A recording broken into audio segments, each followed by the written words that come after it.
Tonight we're going to make some risotto.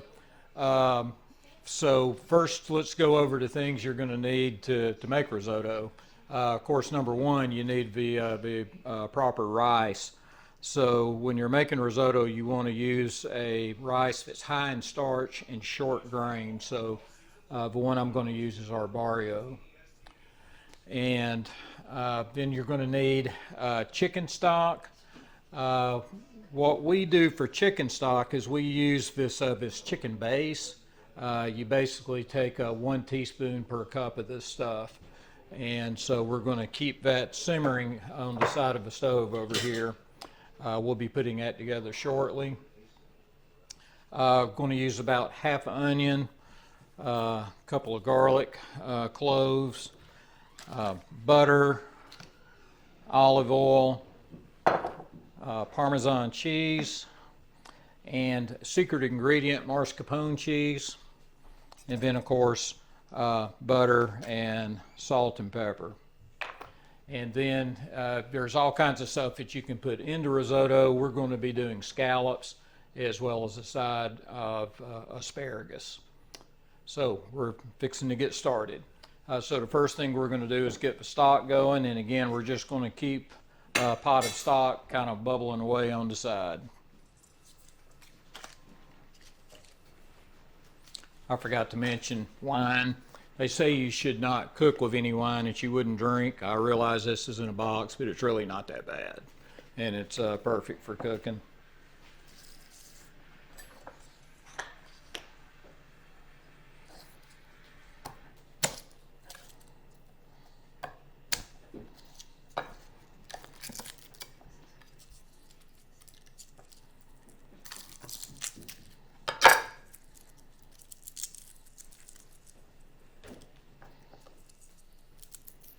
So what we're doing now is our mise en place, which is French for get your shit together before you start to cook. So we're basically just going to prep everything before we start actually cooking. About half of a small onion's plenty. And we want to cut this up into very small dice.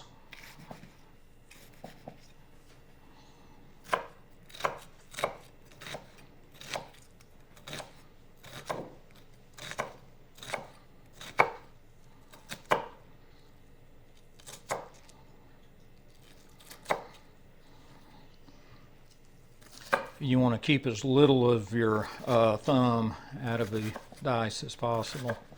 It just ruins the taste of risotto when you have human flesh in there.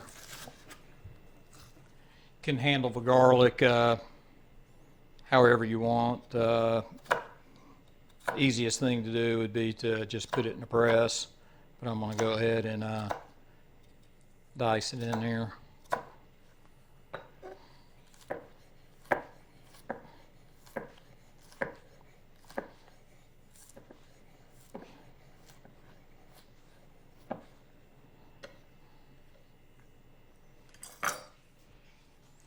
Okay, so there's really not a whole lot to prep for risotto.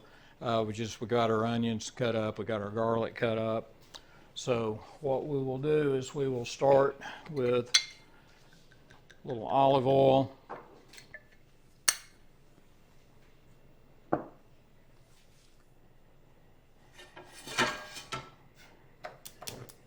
And let's go ahead and get some heat on that. I usually don't measure this at all, but I'm going to measure it for the purposes here so we can give you a clue as to how much to use. So we will start with a cup of arborio. Sibby, didn't we use a different kind of rice last time we did this? Or We couldn't find any more. there was another kind that we had read about. Do you remember what it was? I can't remember. It was... Something with a seed. Yeah. Yeah. Steaks tomorrow night. So what we're waiting on with the olive oil is for it to kind of start shimmering. You'll know it when you see it. But when we put the rice in, you don't want to burn it, so don't get it blazing hot.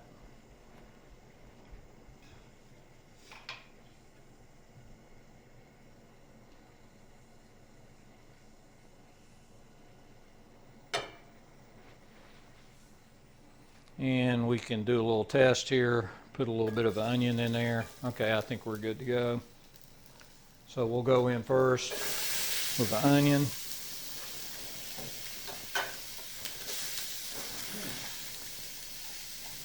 Got my whisk here. That is, I think, plenty hot.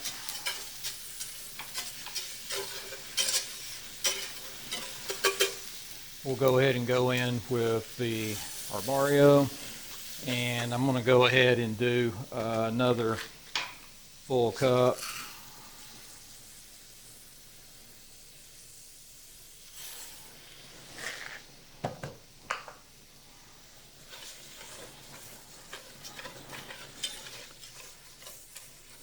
And we're just going to toast the rice.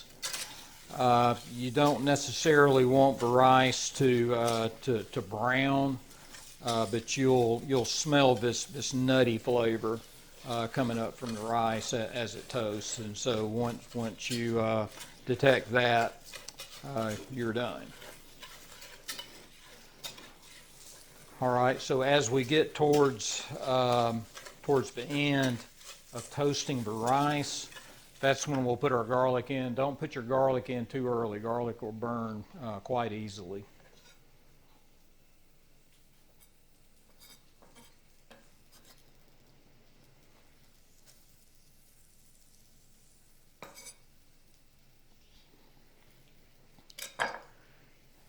And this is probably a good time to go ahead and put in a knob of butter.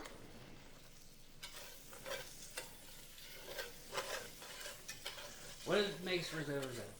So what makes risotto is, as I mentioned earlier, we're using a short grain rice that's high in starch. And so what we want to happen here is we want the rice to release that starch so that it makes basically its own sauce, a creamy sauce. And that's often not what you want when you're just making regular rice. In fact, often you'll be told to wash your rice before you start cooking it, and that's to get all the excess starch out of it. Well, we want it in with risotto. And so this constant stirring is breaking up rice grains, and it's helping release the starch. So we're ready to add some liquid at this point. So I'm going to use my high dollar, expensive, high class buttery Chardonnay. As you see, it says it right there, buttery Chardonnay. And so we're going to start with that. Okay. So as you add liquid, if you look in here now, you can see, you see the thick, saucy looking stuff that's coming out? That's the starch. So that's what we're looking for. So I've just about cooked the wine pretty well out of it. So now we're going to start going into our stock. So we're just going to do a ladleful or two at a time. And you won't add any more until that's just about cooked out.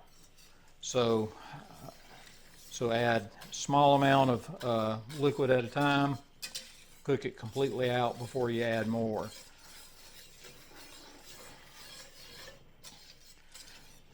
So for the next 20 minutes or so, this is basically what we're going to be doing. We're going to be adding stock, cooking it out, adding more stock, cooking it out, adding more stock until we get the risotto to the consistency that we want. It's remember, we're not making a rice side dish. We're making risotto, which is an entree. And so you want a little toothiness to it, not too much, but more than, say, for rice.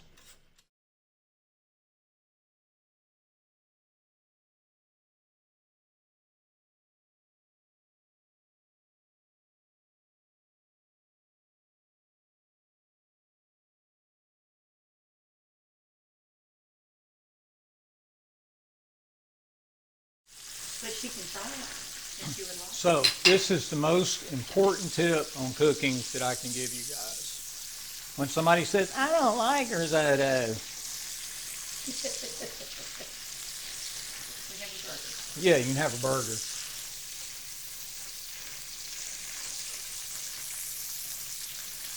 Which that's okay if you'd ever had risotto. I prefer to just lie to them and tell them it's something they will eat. Like you did my daddy. This is really getting creamy, which is what we're looking for. So it's at about this point you want to start taking a couple of grains out and seeing what sort of texture you got. Yeah, we're getting really close. So Sibby is my when is it done person.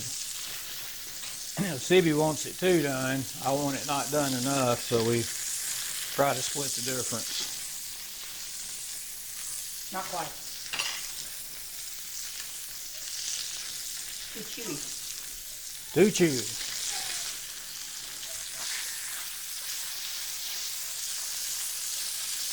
See, you thought those years at McDonald's wouldn't come in handy.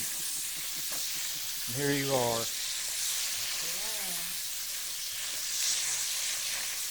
Round about here, you want to start adjusting the seasoning. Now the stock has a lot of salt in it, and right at the end we're going to put Parmesan cheese in it, which also has a lot of salt. So at this point, you want it to have not quite enough salt.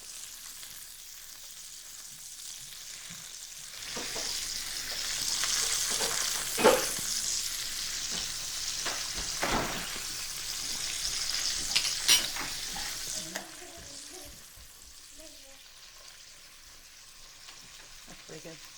Salt. Remember, we got the Parmesan to go. I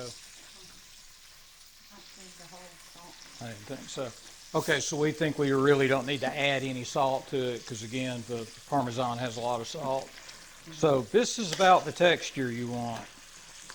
You don't want to get so much liquid out of it that it just forms a ball in your plate. So about like that. See how it kind of oozes?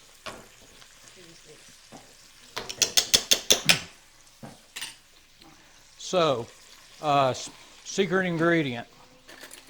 We just recently learned this. This is probably cheating, but we're going to do it anyway. Mascarpone cheese.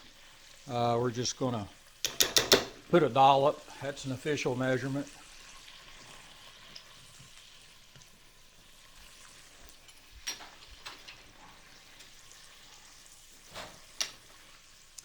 A little bit more butter. Somebody stole my butter.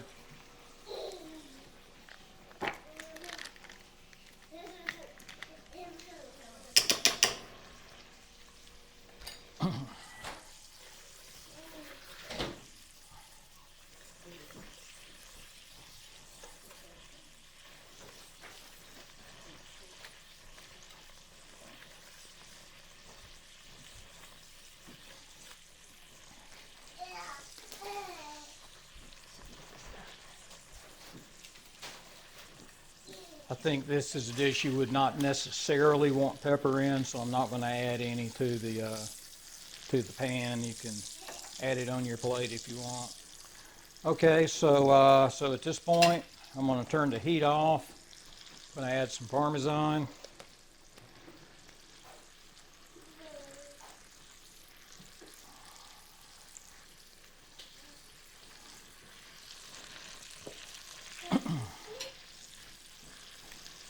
And just stir it in.